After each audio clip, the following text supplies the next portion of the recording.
Justiça decide liberar ex-governador do Rio de Janeiro, Sérgio Cabral, da prisão domiciliar. Presidente Lula embarca para os Estados Unidos para um encontro com Joe Biden. Equipes de resgate aceleram o ritmo no meio de destroços em busca de sobreviventes pelo terremoto na Síria e Turquia. Governo muda regras dos empréstimos consignados do Auxílio Brasil. Golpistas agora fingem que são gerente de banco para aplicar golpe do Pix pelo celular. Governo norte-americano diz ter provas de que balão da China era usado para fazer espionagem. Morre nos Estados Unidos um músico e maestro de várias gerações, Burt Bacharach. E o prêmio para estudante de família humilde, que estudou 17 horas por dia, foi uma vaga na Universidade de São Paulo. A partir de agora, no Jornal das 22.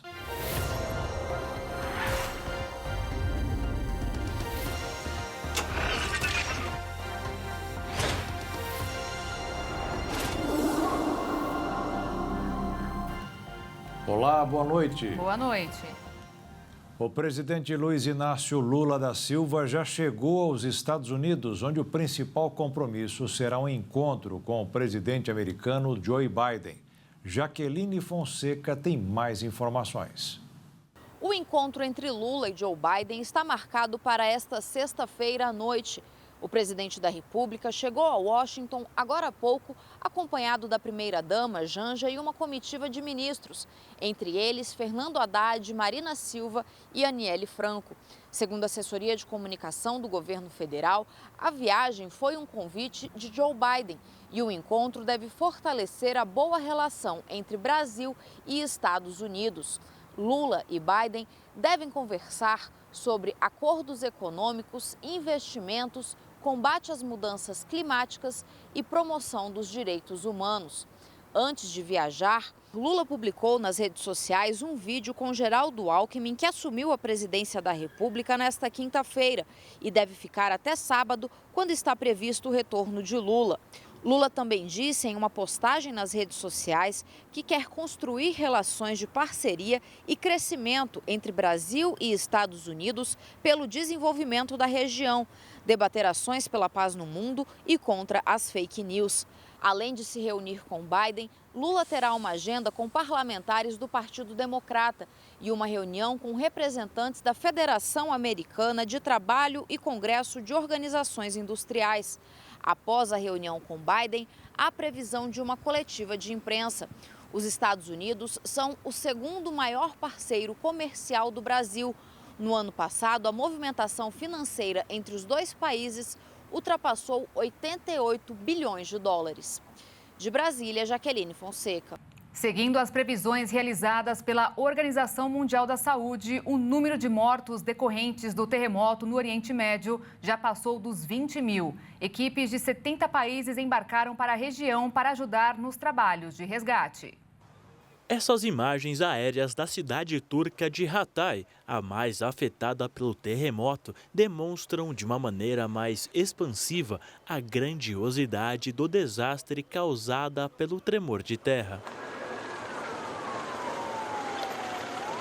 A filmagem mostra as operações de resgate em ação no momento em que a cidade entrava em seu quarto dia de buscas por sobreviventes e a fumaça tomava conta do céu da cidade. E agora, os sírios têm outra preocupação além do terremoto. A maioria dos habitantes de Tlu, no noroeste da Síria, teve que deixar o vilarejo. Por conta do terremoto, uma barragem se rompeu e inundou a região. A água cobriu casas e troncos de árvores parcialmente, enquanto plantações de trigo e de feijão ficaram completamente submersas. Apesar de diversas dificuldades estruturais e geológicas, os bombeiros seguem buscando formas de encontrar sobreviventes. E como diz o ditado, a união faz a força, diversos voluntários de todas as partes do mundo se juntaram às duas nações na busca por sobreviventes e suporte aos feridos. Na Turquia, socorristas alemães seguem nas cidades do sul do país. Enquanto isso, na Síria, equipes da China têm feito um papel crucial. O país oriental mobilizou um grande esforço de socorro e disse que fornecerá assistência humanitária de emergência às áreas afetadas, oferecendo suprimentos médicos fornecidos pela Sociedade da Cruz Vermelha.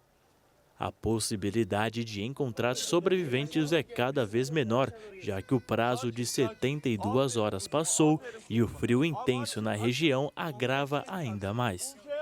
Mesmo assim, mais um menino de 2 anos foi resgatado dos escombros 79 horas depois do terremoto devastador, que, segundo a Fundação de Ajuda Humanitária da Turquia, pode ser considerado um milagre. Os socorristas seguem os trabalhos de maneira ininterrupta, em busca de vidas que podem ser salvas e consideradas milagres no meio da tragédia.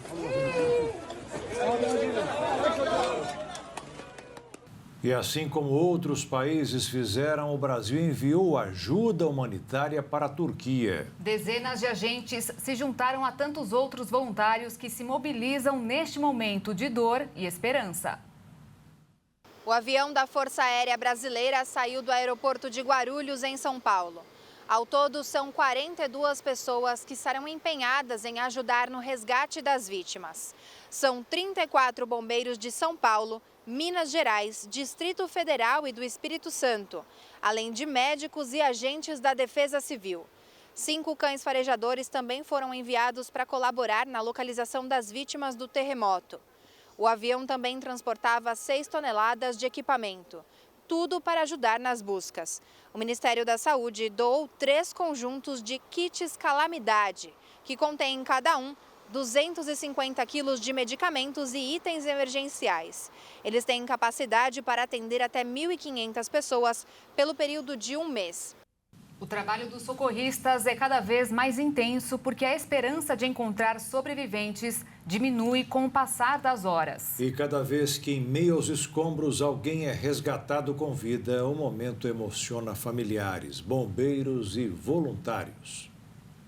Trabalhar em um cenário assim é um desafio, mas a esperança move os socorristas em meio à tragédia provocada pelo terremoto na Turquia. Em meio ao caos, encontrar alguém com vida é motivo de emoção, como neste caso, em Antakya, no sul da Turquia. Quase 80 horas depois do tremor, Melda Atas foi retirada viva das ruínas de um prédio que desabou. Em Hatay, outro momento de emoção. Bombeiros resgataram viva dos escombros a pequena Ellen, de apenas 7 meses. Ela passou quase 68 horas soterrada.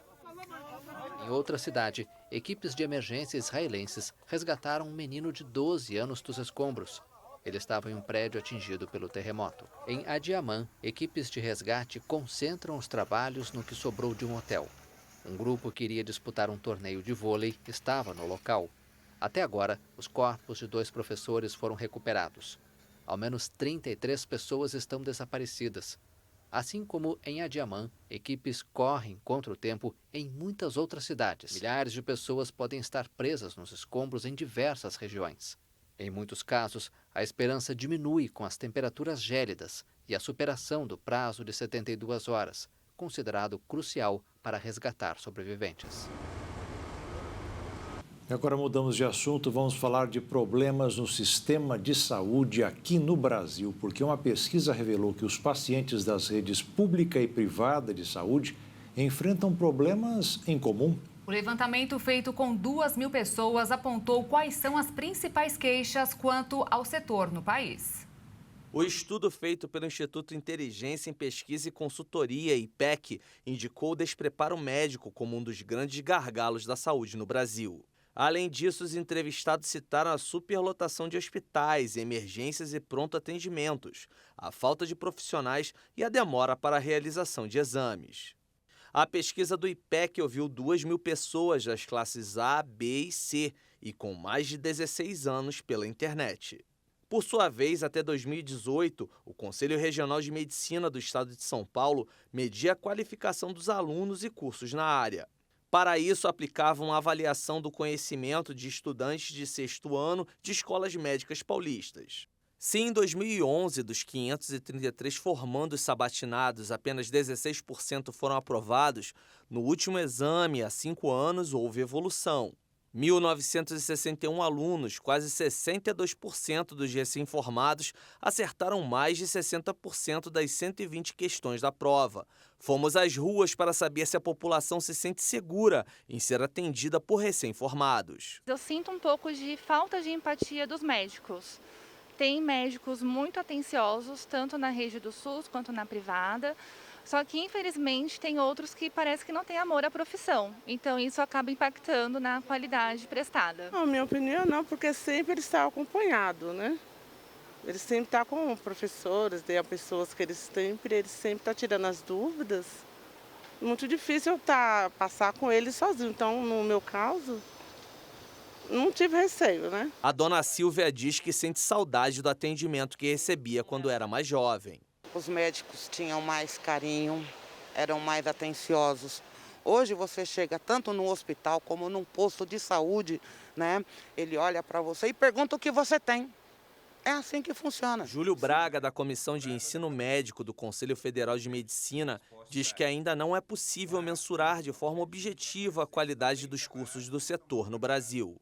Os cursos de medicina, durante muitos anos, sofreram a fiscalização do Ministério da Educação muito tênue. Nós entendemos 90% da população brasileira, em pesquisa feita pelo CFM, agora durante a pandemia, acredita que o médico deve ser avaliado de uma forma independente. E o Conselho Federal de Medicina busca isso junto aos parlamentares, em que seja aprovado algum projeto de lei nesse sentido. E não é só nos hospitais que os pacientes notam as diferenças entre os profissionais de hoje e os do passado.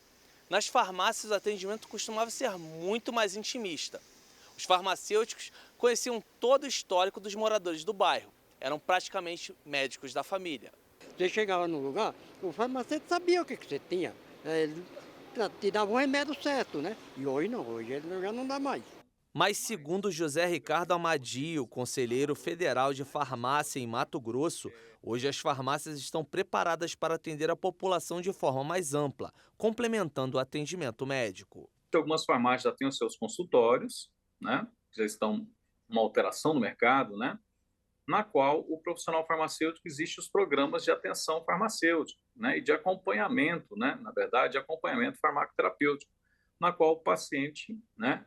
Ao inserir-se nesses programas, ele vai ter a total atenção e orientação do profissional farmacêutico no tocante, verificando se o medicamento prescrito pelo médico ele é necessário, ele está sendo efetivo e ele está sendo seguro. O representante do CFF relaciona as diversas atividades que o farmacêutico pode desempenhar dentro dos estabelecimentos. Então, ele pode esperar ali um profissional que vai orientar ele na dispensação quanto ao uso, vai acompanhar, né, o seu tratamento através do programa de acompanhamento farmacoterapêutico e até mesmo a prescrição de medicamentos que nós chamamos isentos de prescrição, ou MIPs. Então, essas são as atividades, né, iniciais, fora os serviços farmacêuticos, determinação de pressão arterial, né, glicemia, aplicação de injetáveis dentro da farmácia. E veja a seguir, preço dos alimentos é o que pressiona a inflação e o comércio tem o pior resultado em 6 anos. E ainda, criminosos agora fingem que são gerentes de banco para aplicar o golpe do Pix pelo celular.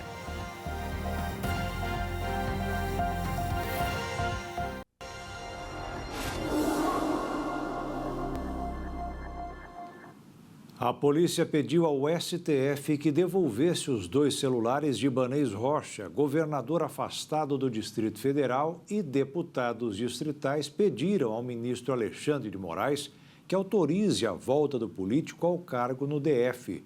De Brasília, Jaqueline Fonseca tem os detalhes. A Polícia Federal solicitou ao Supremo que devolva o celular de Ibanez Rocha, o governador afastado do Distrito Federal. Ibanez é investigado no inquérito do Supremo que apura os atos de 8 de janeiro. Logo após as invasões aos edifícios sede dos 3 poderes, o governador foi afastado por 90 dias por decisão do ministro Alexandre de Moraes. A defesa de Ibanez, no entanto, deve pedir a revisão dessa decisão. Eu conversei com o advogado de Ibanez, Alberto Toron, e ele me disse que está aguardando a conclusão dos laudos nos equipamentos que foram apreendidos e também no celular do governador para fazer essa solicitação. Em outra frente, 17 deputados distritais elaboraram uma carta e enviaram ao ministro Alexandre de Moraes rogando que o Supremo revogue a decisão e autorize que Ibanez volte ao cargo. Na carta, os deputados afirmam que não há fatos que comprometam Ibanez e lembram que o governador foi eleito democraticamente. O documento é de autoria do deputado Joaquim Roriz Neto, do PL, aliado político de Ibanez. No documento, o deputado também repudia os atos de 8 de janeiro. A Câmara Distrital abriu uma comissão parlamentar de inquérito para apurar as invasões aos edifícios dos 3 poderes. A primeira reunião será realizada na próxima terça-feira. De Brasília, Jaqueline Fonseca. E o ministro Alexandre de Moraes autorizou que os 2 aparelhos fossem devolvidos a Ibanez Rocha após passagem por perícia. A PF concluiu que o governador não foi omisso para impedir o avanço dos ataques aos prédios dos 3 poderes.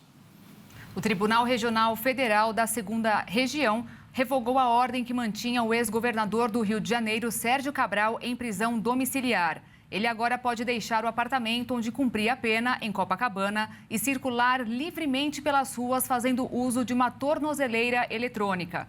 Cabral foi o último alvo da Operação Lava Jato, condenado por corrupção e lavagem de dinheiro. Ele terá que entregar o passaporte. As vendas do comércio brasileiro caíram 2,6% em dezembro. Foi o pior mês do ano, mesmo em época de Natal, e o índice mais baixo desde 2016, incluindo o período da pandemia. Segundo os dados divulgados hoje pelo IBGE, o maior impacto no resultado foi provocado pelos setores de super e hipermercados e produtos alimentícios. Apesar da segunda queda seguida, o comércio brasileiro cresceu 1% em 2022. Os itens que o brasileiro mais comprou no ano passado foram combustíveis, livros, jornais, revistas e remédios. E o que deixou para depois foram roupas, calçados, móveis e eletrodomésticos. A inflação subiu menos em janeiro. A alta do índice oficial de preços foi de 0,53%. A inflação no Brasil subiu 0,53% em janeiro, primeiro mês do governo do presidente Lula, de acordo com dados oficiais divulgados nesta quinta-feira. O IPCA, o Índice de Preços ao Consumidor Amplo, acumula dessa forma alta de 5,77% nos 12 meses completados em janeiro, pouco abaixo dos 5,79% registrados no mesmo período imediatamente anterior. A inflação no primeiro mês do ano foi impulsionada pela categoria de alimentos e bebidas e pelo setor de transportes, devido ao aumento de combustíveis como gasolina e etanol. A inflação de 2022 foi de 5,79%, acima da meta do Banco Central, mas com desaceleração em relação a 2021, quando esteve em 10%. A inflação e a situação econômica frágil eram 2 das principais preocupações dos brasileiros nas eleições presidenciais, nas quais Lula derrotou o ex-presidente de extrema-direita, Jair Bolsonaro. Nas últimas semanas, o presidente multiplicou as críticas à autoridade monetária brasileira por manter a taxa básica de juros em 13,75%, uma das mais altas do mundo. A meta do Banco Central para 2023 é atingir uma inflação de 3,25%, com margem de mais ou menos 1,5%. E a indústria de alimentos faturou 1 trilhão e 75 bilhões de reais no ano passado, um novo recorde. As vendas no mercado interno cresceram pouco mais de 14%, mas o que ajudou muito o setor, segundo a Associação Brasileira de Alimentação, foi o mercado externo. As exportações aumentaram 30%. O governo federal fixou um limite de 5% no desconto mensal de beneficiários que contratarem o empréstimo consignado. A nova regra foi publicada no Diário Oficial da União e já está valendo. Antes, a Caixa estava autorizada a descontar até 40% do benefício para a modalidade. A nova decisão também estipula teto de 2,5% de juros sobre o empréstimo. Na edição anterior, o teto era de 3,5%, mas a dúvida de diversas pessoas é sempre a mesma, que é de fato o empréstimo consignado. No caso dessa modalidade, as parcelas do empréstimo são pagas por meio de descontos direto na folha de pagamento ou do benefício recebido. Como o pagamento é garantido e, portanto, mais seguro, os juros nessa modalidade costumam ser menores. A nova determinação se aplica a beneficiários que, a partir de hoje, ainda não tenham contraído o empréstimo consignado. A norma também vale para outros programas federais de transferência condicionada de renda. O texto, no entanto, não cita quais programas são atingidos. Para exemplificar melhor com números, pela lei, para definir o valor de crédito a ser liberado, é considerado o benefício de R$ 400. Agora, o valor máximo da parcela do consignado do auxílio com o novo limite de 5% cai para apenas R$ 20. A Caixa afirmou em nota que novas concessões permanecem suspensas até a revisão da modalidade pelo banco. Segundo a instituição, os parâmetros definidos na portaria estão em análise e serão incluídos no estudo em andamento para revisão das condições de operação da linha de crédito. O banco diz também não fornecer dados do balanço de empréstimos do crédito consignado no Auxílio Brasil realizados por questões de estratégia. A portaria do benefício foi assinada em agosto do ano passado. O governo anterior dizia que a medida seria um instrumento para dar acesso a crédito mais barato a quase 23 milhões de famílias contempladas pelos 2 programas sociais. No mercado financeiro, os rumores de que a equipe econômica estaria avaliando uma revisão antecipada das metas de inflação do país fizeram o dólar fechar em alta nesta quinta-feira, 1,59%, cotado em R$ 5,27 na venda. É o maior patamar do ano até agora. E a Bolsa de Valores fechou em queda de 1,77% aos 108.008 pontos. Governadores e secretários de Fazenda de todos os estados não concordaram com a proposta do governo para ressarcir os prejuízos que tiveram no ano passado por causa da redução do ICMS sobre vários itens, como combustíveis. A Secretaria do Tesouro Nacional ofereceu 22 bilhões e meio de reais, mas os estados querem 37 bilhões. Uma nova reunião deverá ser marcada. Até 2030, os setores da cadeia de construção vão investir 2 trilhões e 700 bilhões de reais. Segundo a Associação Brasileira de Incorporadoras Imobiliárias, a quantidade de dinheiro será suficiente para melhorar a tecnologia do setor e gerar mais empregos. Os investimentos, que equivalem a cerca de 530 bilhões de dólares, considerou o levantamento feito com 144 empresas e entidades mais dados do IBGE. De acordo com a Associação Brasileira de Incorporadoras Imobiliárias, a troca de informações e o diálogo com todos os elos que envolvem o setor são o caminho para aumentar a competitividade. Em 2021, o estudo apurou a existência de 23 mil empresas na cadeia de construção que geram 2 trilhões e 300 bilhões de reais de receitas líquidas. O setor paga 443 bilhões de reais em impostos e gera mais de 3 milhões e 700 mil empregos.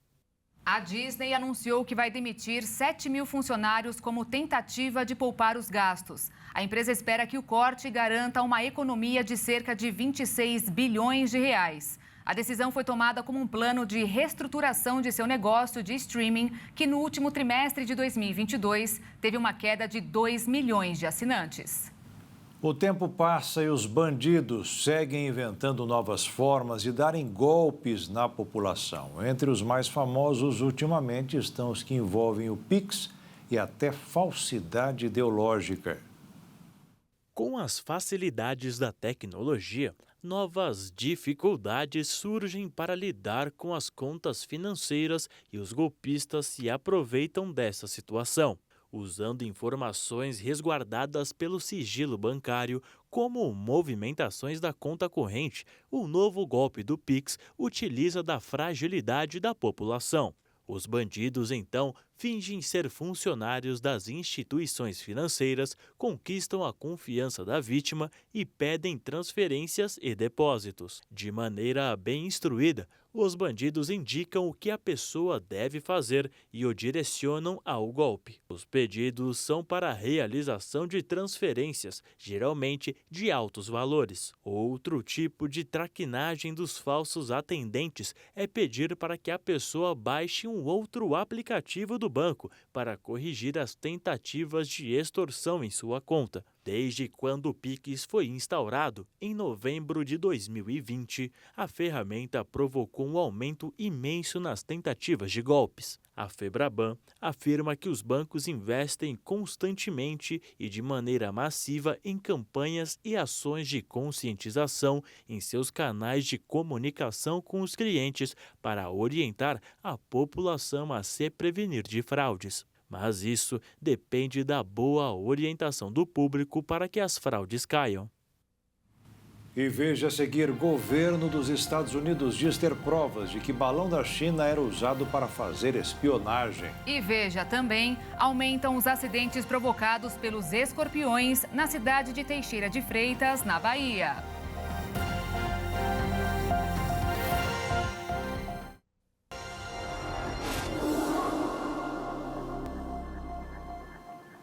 O lixo que as pessoas não descartam de modo adequado é um dos principais amigos dos escorpiões. O resultado é o aumento de acidentes com os insetos, que aumentam em cidades como Teixeira de Freitas, no extremo sul da Bahia. Um escorpião adulto mede entre 5 e 6 centímetros. O filhote é quase que imperceptível. Apesar de pequenos, eles podem ser letais. Fato que preocupa quem reside próximo ou em locais com infestação desses animais. Dona Joelma já encontrou alguns peçonhentos em casa. Já encontrei vários escorpião aqui dentro do banheiro, na sala. Aí é preocupante, né? Que estava uma epidemia aqui, escorpião, entrando não só na minha casa, como na casa das outras pessoas. O escorpião fêmea reproduz em média 2 vezes por ano. A cada reprodução são cerca de 21 filhotes. Em 2022, Teixeira registrou aumento de casos de acidentes com o animal. Em relação ao ano 2022, a gente teve 287 casos, de atendimentos, sendo desses 287, 240 foram registrados no próprio município, e os demais casos registrados nas regiões vizinhas. O escorpião encontrado por aqui é o do tipo amarelo, Titius cerulatus. É um dos mais venenosos e típico da região Nordeste, sendo a principal espécie que causa acidentes graves com registro de óbitos, principalmente em crianças. Segundo Rogério, é necessário estar atento a qualquer escorpião, seja ele filhote ou adulto. O que vai definir a questão aí é a quantidade de veneno que é injetada pelo escorpião no ato da picada. Então vamos supor, uma criança de até 45 quilos, e dependendo da quantidade de veneno que é inserida pelo escorpião, pode sim chegar a óbito, Então a definição maior é justamente essa, quantidade de veneno que está sendo injetada pelo peso da pessoa. Além da proximidade com as zonas rurais, o descarte irregular de lixo é um dos fatores contribuintes para a infestação. Então, mesmo tendo coleta periódica do lixo, materiais como sofá, material como colchão, ele acaba sendo descartado de uma forma indevida. E aí acaba sendo abrigo para esse tipo de animal. Mesmo com todo cuidado, caso a pessoa seja picada, sobretudo quando for uma criança, a ação após o ataque deve ser rápida. Em caso de aparecimento do animal, é possível solicitar um atendimento da equipe de endemias do município. A gente faz as visitas de acordo à demanda do link. Esse link está situado no site da prefeitura. Qualquer morador ele pode acessar, fazer essa notificação. Chegando essa notificação lá na VIEP, a gente da equipe, do CSE, que é o Serviço de Controle de Escorpião, vai até a residência fazer as vistorias e os procedimentos necessários. Após um caso confirmado de febre amarela no município de Vargem Grande do Sul, no interior de São Paulo, a Secretaria Municipal da Saúde deu início a ações de intensificação em vigilância e vacinação contra a doença na capital. O órgão recebeu alerta epidemiológico do governo de São Paulo em 27 de janeiro sobre o diagnóstico da doença em um adulto de 73 anos, não vacinado, que evoluiu com internação hospitalar. Na primeira etapa, a vacinação será reforçada na Zona Norte, que é considerado o maior local de risco caso o vírus faça a migração pelos corredores ecológicos, atingindo outras áreas com mais velocidade. Casos suspeitos de rubéola em Goiânia acenderam alerta sobre um possível retorno da doença eliminada oficialmente em 2015 em todo o país. Menos de 60% da população brasileira está totalmente vacinada contra a rubéola, o que preocupa médicos e especialistas. Os 4 casos suspeitos em Goiânia foram descartados pela Secretaria Municipal de Saúde da cidade. Mas o órgão ressaltou o perigo da doença voltar a fazer vítimas em todo o país, principalmente pela queda na cobertura vacinal da população e os riscos de doenças antigas voltarem a dar as caras por aqui, como sarampo. O país recebeu o certificado de eliminação em 2016, porém perdeu o status em 2019, após surtos serem registrados novamente. No caso da rubéola, não são registrados casos desde dezembro de 2008, quando o último caso foi confirmado no estado de São Paulo. No ano de 2015, o país recebeu um documento que comprova que a doença não circula mais em território nacional. Essa conquista é atribuída ao avanço da vacinação, pois naquele ano ocorreu a campanha nacional de vacinação para a eliminação da rubéola. Na época, a campanha foi a maior de imunização do Brasil e do mundo em números de doses aplicadas. Entre os meses de agosto a dezembro, foram mais de 67 milhões de brasileiros protegidos, uma cobertura acima de 95% do público-alvo. Essa campanha também ajudou a combater o sarampo, uma vez que a vacina utilizada é a tríplice viral, que em 2 doses produz defesas contra cachumba, sarampo e rubéola. No entanto, desde 2014, a proporção de crianças protegidas no país vem caindo. De acordo com o SUS, apenas 56% do público-alvo completou a imunização com as 2 doses em 2022. Em 2019, a cobertura chegou a subir para 81%, porém, nos 2 anos seguintes caiu bruscamente para 64% em 2020 e 53% em 2021. No ano passado, esse percentual não atingiu 60%. A rubéola é uma doença altamente infectocontagiosa, transmitida principalmente pela emissão de gotículas das secreções respiratórias. Os sintomas podem demorar de 2 a 3 semanas para aparecer e costumam envolver febre baixa, manchas rosadas na pele e dores de garganta. A doença não é tão grave quando a criança é infectada, porém a disseminação do vírus pode contaminar mulheres grávidas e a transmissão para o feto em desenvolvimento. Nesse caso, a situação fica grave e pode deixar sequelas irreversíveis no bebê, como glaucoma, catarata, malformação cardíaca, retardo no crescimento e surdez. A Petrobras anunciou hoje a abertura de um concurso público com mais de 1.100 vagas de nível técnico. O prazo das inscrições vai do próximo dia 15 até o dia 17 de março. Quem estiver interessado em uma vaga para profissional de operação, manutenção, segurança do trabalho, enfermagem do trabalho, logística, construção e montagem, com salários de até R$ 5.500, deve se preparar para as provas, que serão realizadas no dia 30 de abril. Os Estados Unidos denunciaram hoje que o balão chinês que sobrevoou o território americano na semana passada tinha equipamentos de espionagem. Pequim nega a acusação e afirma que era um dirigível civil.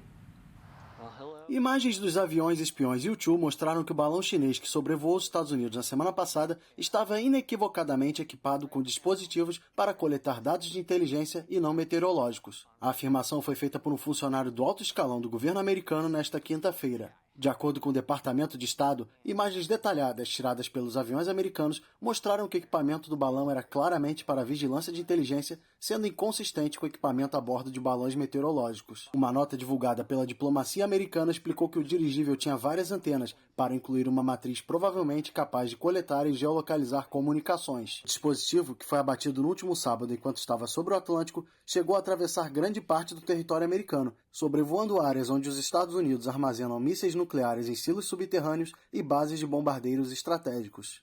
O funcionário também disse que os Estados Unidos acreditam que o balão estava sob controle do Exército Popular da China e que faz parte de uma frota de equipamentos enviados por Pequim para mais de 40 países nos 5 continentes para coletar informações de inteligência. Ainda segundo o funcionário, Washington avalia se vai tomar medidas contra as entidades chinesas ligadas à operação do balão, tais como sanções. Ao ser questionado sobre o balão nesta quinta-feira, o Ministério Chinês das Relações Exteriores reiterou que se tratava de um dirigível civil e alfinetou os Estados Unidos ao sugerir que o rival é o reconhecido campeão mundial em espionagem e vigilância. O governo chinês também confirmou que rejeitou uma proposta feita no sábado passado pelo secretário americano de Defesa, Lloyd Austin, de manter conversas por telefone sobre a questão do balão. O episódio estremeceu de vez as relações entre os gigantes e levou o secretário de Estado americano, Antony Blinken, a cancelar uma viagem há muito tempo planejada a Pequim, com o objetivo de melhorar as relações entre os dois países. O presidente ucraniano Volodymyr Zelensky participou de uma cúpula da União Europeia nesta sexta-feira. Depois de ser recebido com muitos aplausos, o líder da Ucrânia agradeceu o apoio do bloco, mas cobrou ainda mais agilidade no envio de armas. Recebido como um herói em Bruxelas, durante uma cúpula de líderes da União Europeia, o presidente da Ucrânia, Volodymyr Zelensky, agradeceu a ajuda militar fornecida pelo bloco na guerra contra a Rússia. Apesar do agradecimento, o líder ucraniano cobrou mais agilidade no envio de armas a Kiev. Após conseguir a entrega de tanques, Zelensky agora pede que os aliados forneçam caças para repelir as forças de Moscou. Україні потрібні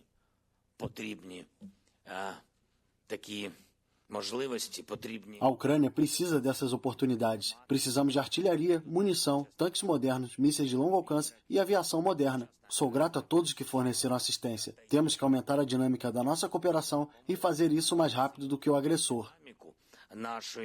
Співпраці потужніше, ніж агресор може мобілізувати.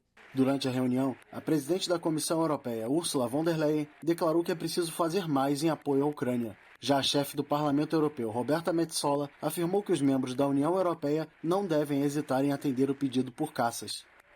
And now, states must consider. Os estados devem considerar o mais rapidamente possível fornecer os equipamentos de longo alcance e os caças de que você necessita para proteger a liberdade que muitos ignoram.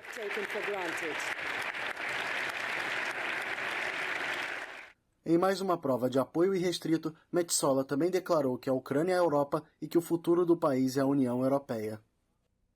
E após o pedido do presidente ucraniano Volodymyr Zelensky para que enviem armas do Ocidente para ajudar as forças ucranianas na guerra contra a Rússia, hoje o Kremlin afirmou que se o Reino Unido ou outros países ocidentais fornecerem caças a Kiev, quem sofreria as consequências seria a Ucrânia, pois a Rússia não vai mudar de ideia e vai continuar com o que chama de sua operação militar especial até que Moscou tenha atingido seus objetivos.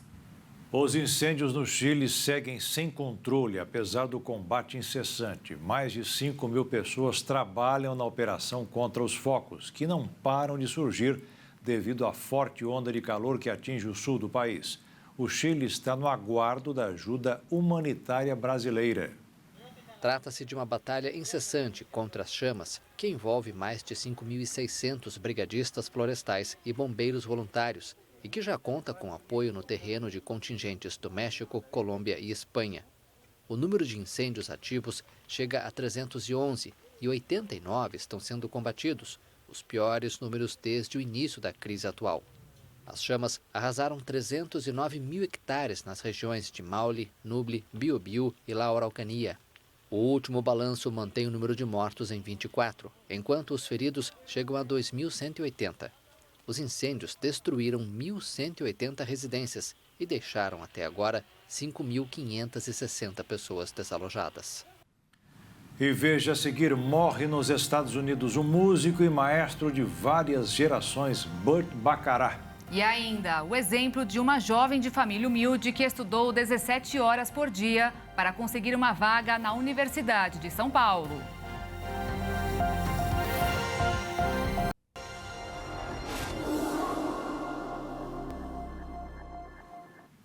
Morreu hoje aos 94 anos o compositor e músico americano Burt Bacharach.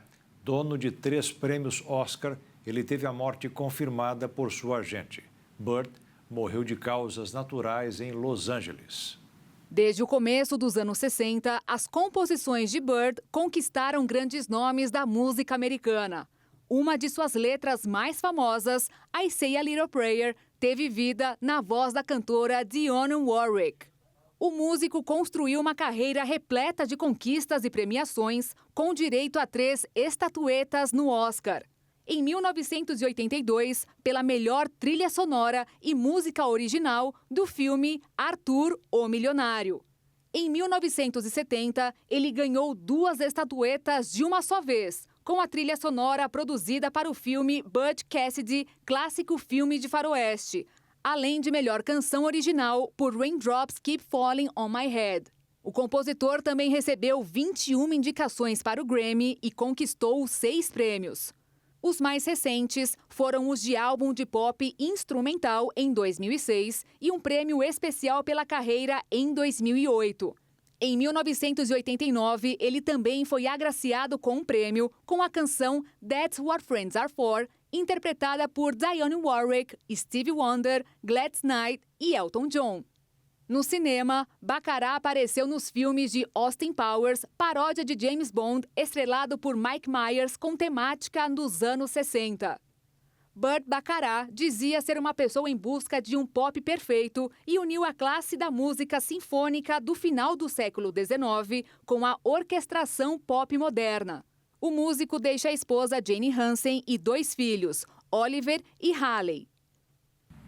O ministro do Desenvolvimento Social, Wellington Dias, disse nesta quinta-feira que na revisão do Cadastro Único, que é porta de entrada do Bolsa Família, foram encontradas evidências de benefícios pagos indevidamente. Segundo ele, dos 10 milhões de inscrições que estavam sob análise mais detalhada, cerca de 2,5 milhões apresentam algum tipo de irregularidade.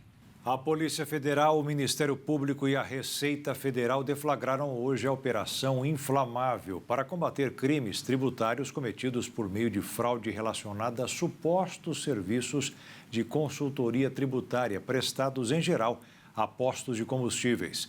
Esses tais serviços eram referentes à retificação de declarações e posterior protocolização de pedidos de restituição de contribuições destinadas ao PIS e COFINS. Foram expedidos 10 mandados de busca e apreensão em Minas Gerais, nas cidades de Jaboticatubas, Lagoa Santa e Belo Horizonte. O valor do prejuízo estimado para os cofres públicos é de 371 milhões de reais. O resultado do Enem 2022 já está disponível para consulta, mas a nota do exame, além de ser usada para a bolsa de estudo, também oferece outros benefícios.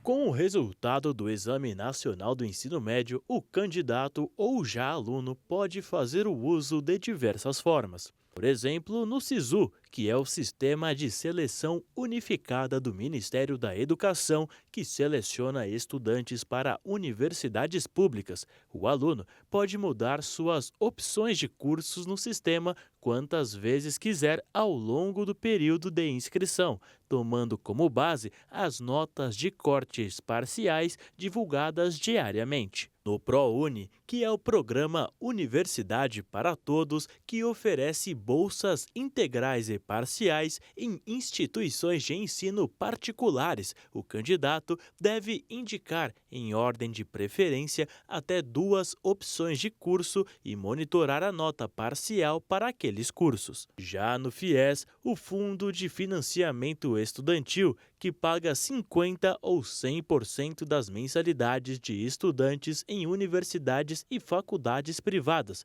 O candidato deve ter renda familiar mensal per capita de até 3 salários mínimos e ter participado de qualquer edição do Enem desde 2010. Já as instituições privadas usam a nota do Enem no processo seletivo ou que oferecem descontos nas mensalidades a partir do desempenho do candidato nesse exame. E, por fim, a nota do Enem também permite que o candidato estude em uma faculdade fora do Brasil, sendo que, em alguns casos, a instituição internacional exija que o interessado passe pelo processo seletivo local.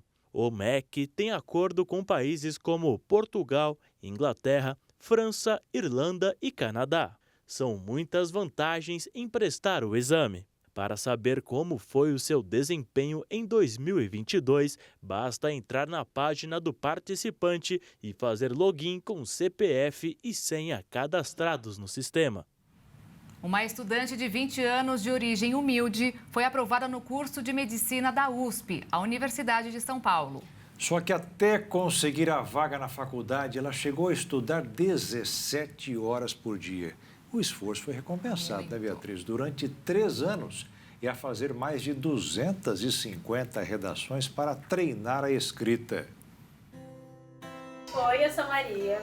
Eu sou a bisneta da escrava, eu sou a neta do migrante que morreu em São Paulo sem saber ler e escrever, eu sou a filha da faxineira com porteiro. Muito prazer, Maria Tereza. A gente sabe que a sua trajetória até aqui não foi nada fácil. Até conseguir ser aprovada no vestibular em medicina, você prestou 17 vestibulares em diversas instituições. Foram 3 anos de muita luta, onde eu estudei bastante, onde eu descobri que eu não sabia muita coisa, mas com muito esforço, com pessoas que acreditavam em mim, com a oportunidade. Hoje eu posso falar que eu passei em medicina na USP e na Unesp. A Maria nasceu aqui na capital paulista, mas logo aos 3 anos se mudou para Santos, no litoral de São Paulo, onde vive até hoje.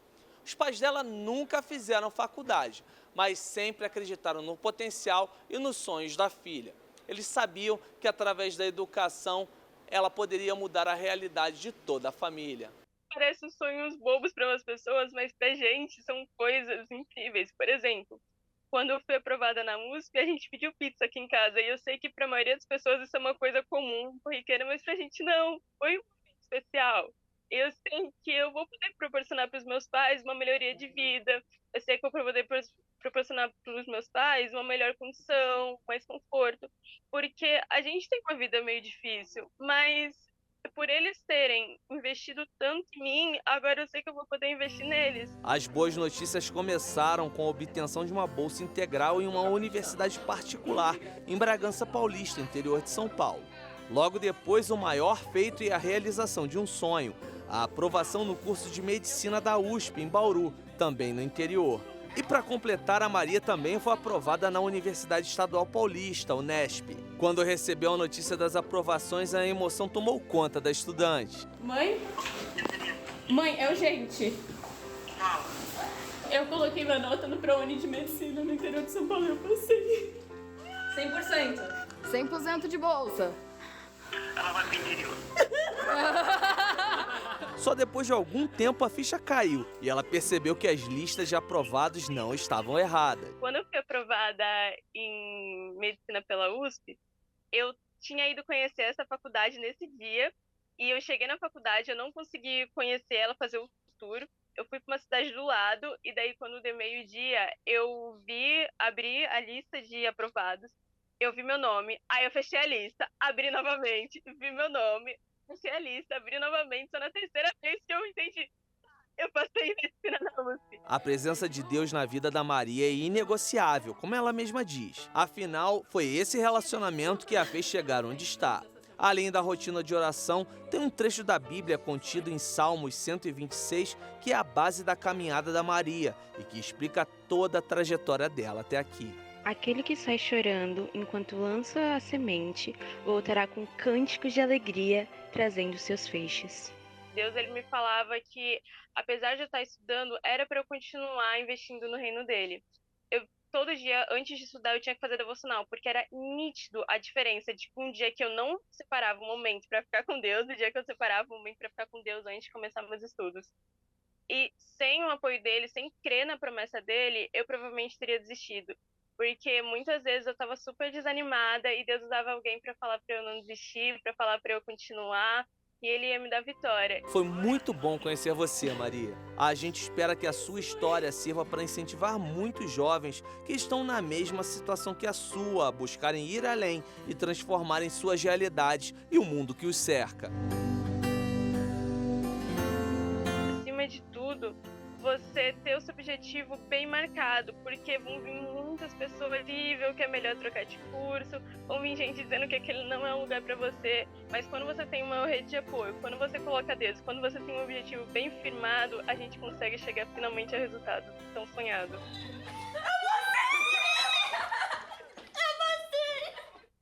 Cientistas descobriram que orcas fêmeas necessitam fazer um sacrifício durante toda a sua vida para cuidar de seus filhos machos, mesmo que isso signifique perigo para a saúde e integridade delas.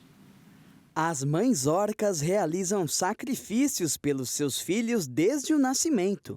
E diferente de outras espécies, quando o filho envelhece, os sacrifícios não mudam. Elas fazem praticamente tudo pelos seus eternos bebês, desde caçar até proteger de possíveis predadores. Para conseguir notar essa relação entre mãe e filho, 73 orcas foram monitoradas desde o ano de 1976 nas águas próximas ao estado norte-americano de Washington. Os grupos monitorados possuíam machos e fêmeas, mas são os filhotes machos que formam as ligações sociais mais fortes, pois são mais prováveis de seguir suas mães a vida toda. Os filhotes fêmea, por exemplo, são expulsas do sistema de divisão de presas pelas mães entre 6 e 10 anos de idade. Os pesquisadores apontam que ajudar as fêmeas seria mais difícil para as orcas do que ajudar os machos a caçar e comer, já que novos filhotes das fêmeas estariam no mesmo grupo da orca-mãe. Esse relacionamento entre mãe e filho pode afetar as futuras chances da matriarca de reprodução. Mas isso não parece incomodar as orcas, que com todo amor e cuidado seguem mimando seus filhos machos. E o Jornal das 22 termina aqui. Obrigada pela sua companhia, um ótimo fim de noite para você e até amanhã. Uma boa noite, fique na paz.